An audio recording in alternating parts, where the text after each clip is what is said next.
Ja, Raimund Nowak hat es schon angekündigt. Nun wird es wie versprochen international, genauer gesagt europäisch, zum Teil auch ein bisschen Englisch.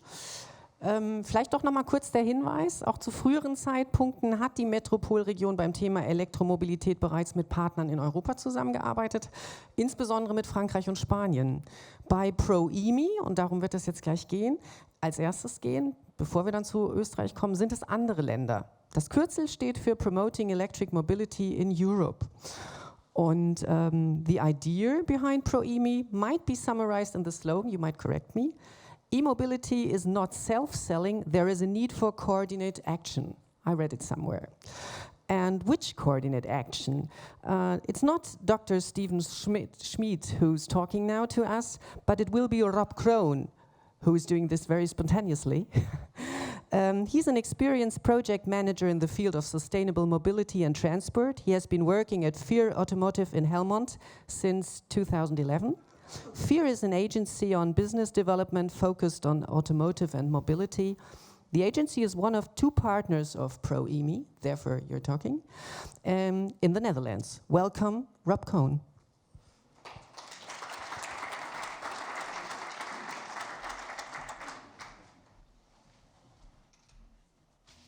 Good morning, everyone. Thank you for the introduction, and also thank you, of course, for the invitation. Yes, it's a little bit spontaneous, and first I would like to start saying that I have to apologize for not speaking in German. My German is really bad, so I hope you'll be okay with my English. Let me first start with a little bit of introduction from the project itself. The project proEME is a cooperation between multiple European countries, multiple organizations in Europe. One of them is DLR. They're the lead partner, and well, you see them all on the list.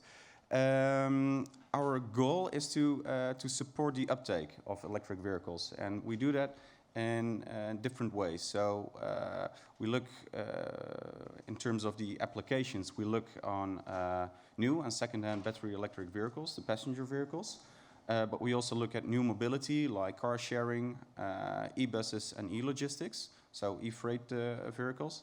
And we do that in a couple of action lines. So first, it's academic. Part of it, of the project, is quite academic. So we do a lot of analysis on incentives, on other data, to compare one country to the other. And from that analysis, we build tools. For example, TCO tools, total cost of ownership tools, where people can go online and calculate the real cost of swapping from a diesel or a petrol car to an electric one. But also a lot of other tools. And we try to use these tools, and we've got in that way, we've got two target groups. One of them is working with the markets, so we are trying to stimulate big fleet owners and support them in the change from conventional powered vehicles to electric ones. But we also try to support governments in the analysis of the effectiveness of their incentives. And that's the main reason what I'm going to talk about here today. On the left side, you'll see the uptake in percentages of battery electric vehicles in Europe. And you see that it's growing. There's an interesting incline, but the total percentages is not really that high yet. It's relatively still a small market. And we've been taking a look at how to influence it, or what influences the battery electric vehicle uptake. And we think that there are four main parts. So first of all, the availability of the battery electric vehicles. How many are there available, and are they only really expensive Tesla Model X's, or are there also affordable ones, and do they have got sufficient range? Links to the convenience of the vehicle, of course. I mean, you need to charge, you need to be flexible, you need to be able to do your daily trips. It's about public opinion. Sometimes if the neighbor has an electric vehicle, it can have a bigger influence than €1,000 more or less on your TCO in the end of 4 years. So we all have to compare those things. But today I'm more or less going to focus on the financial part. So what can governments do in steering the behavior, the purchase behavior of the public? And here I showed you a couple of incentives that national governments can apply. So first of all, when you go and buy a vehicle, the base price of the vehicle, we compare them along Europe. They're more or less the same, but the main differences are in taxation. So, for example, the VAT, where Norway has got big exemptions. A private person doesn't have to pay for VAT, for example.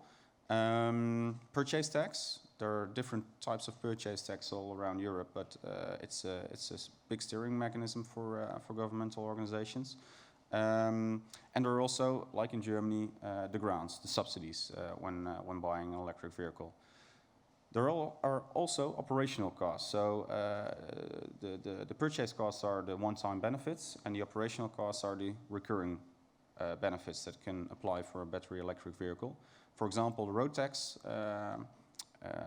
the tax on energy, petrol, diesel, as well as electricity, and the benefit in kind, so the tax on benefit in kind. So if you use as an employee the vehicle of the company and you want to use it for private kilometers as well, you have to pay a certain amount of benefit in kind. How to calculate that? That's quite difficult because there are, as Norway as an example, there are a lot of different rules, and different rules apply to different systems, different types of vehicles, amounts of CO2, the height of your income, and you cannot really easily compare one rule to the other. You have to put that into perspective, so you have to calculate that. You have to work with an example case. So I hear, it's not a coincidence, or maybe it is, I put in an example calculation of Volkswagen, quite comparable vehicles. We've got the diesel, we've got the petrol version, and we've got the electric one. And here you see the purchase price for a private person in Norway, and you see that the gasoline is the petrol one is the most expensive one to purchase. The Golf is the second, comes quite close. And sorry, I mixed up. The diesel is the most expensive one. The petrol is the cheapest one. The electric vehicle is in between. And if you put those amounts into total cost of ownership, so next to the purchase price, you have a total depreciation because you have a residual value, and you have insurance. You have maintenance. Raimund talked about the maintenance cost, and you've got the energy cost. And if you all calculate that and put that into perspective of all the European countries for private people as well as company vehicles, you can get a lot of interesting graphs and can compare one to another. I'm not going to do that today in front of you here because that will take too long. So we looked at the purchase cost, we looked at the TCO. But the main reason why we did this is that we wanted to build a graph of price elasticity to put into perspective what kind of effect it has when an electric vehicle is cheaper or more expensive than a comparable one. This is a draft version, we have to work on it, but the first results I already wanted to show you. You see on the y-axis, you see the percentages of new EV sales, battery electric vehicle sales. And on the x-axis, you see the number, the euros in which a battery electric vehicle is cheaper. So on the right side, it's not 10,000 euro, of course. And on the left side, the battery electric vehicle is more expensive. And we calculated for several countries, and we put them in this graph. Of course, you see there's a big cross at the 50%. That's obviously Norway. But what we wanted to show here, like the initial results, is that there is a certain threshold in order that it doesn't really matter if it's 10,000 euros more expensive or 5 euros more expensive. If you look at this graph, it doesn't really have a huge effect on the EV uptake. But we're working on that to improve it, to get some more concrete results in it. What we also see is that there's a certain convenience to a battery electric vehicle, and there are ups and downs. I am not going to discuss all of them, but I think it's really important to know that we came a long way. 10 years ago, when there was only the Think available, which was made in Norway, a two-person vehicle with crappy build quality, but a little bit cheap, but couldn't go that far. Definitely not comparable to a normal vehicle. And where we are now with vehicles which are really safe, really comfortable. We've got quite a good range, and this is growing actually, because we also looked at what kind of vehicles are coming to the European market in the upcoming years. And these graphs showed economy, premium, and luxury brands, where you can see that there are more than 200 models coming, battery electric vehicles coming to the market in Europe in the next 5 years of EU established brands. So no, we didn't calculate all new Chinese unknown brands in it, of course, real known brands, which means 3 to 4 times bigger choice in vehicles. All the big OEMs will have in 2025 the battery electric vehicles available, and there will be affordable battery electric vehicles with 400 kilometers of range in the upcoming years. So this is also we see that the availability and the convenience of the electric vehicles, they are growing in the upcoming years. Push the wrong button. So to close the presentation, there are a couple of main findings. We see that the market share of these battery electric vehicles is growing, but it's still limited. There's still a lot of room for improvement. There are a lot of interesting differences in between countries when it comes to incentives and the way that governmental organizations put these incentives into the market. There are differences between company and private, for example. It's, shows in the graphs as well.